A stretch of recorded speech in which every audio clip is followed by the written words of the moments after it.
Everyone, আজ তৃতীয়া। সবাইকে শুভ শারদীয়া প্রীতি ও শুভেচ্ছা। পুজো সবার ভালো কাটুক।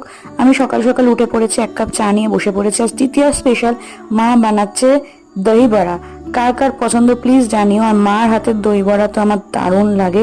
আর দেখতেই পাচ্ছ কতটা ইয়াম্মি হয়েছে।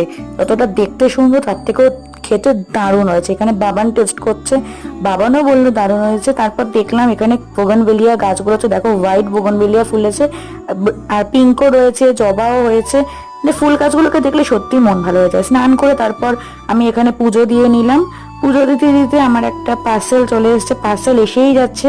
তারপর সন্ধ্যেবেলাতে বাবান বানালো ম্যাগি ভাজা, যেটা মানে ম্যাগি ফ্রাই যেটাকে বলে, যেটা বাবান দারুণ বানায়।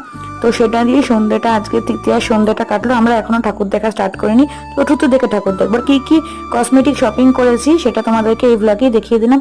ব্লগটা ভালো লাগলে সাবস্ক্রাইব করো। টাটা।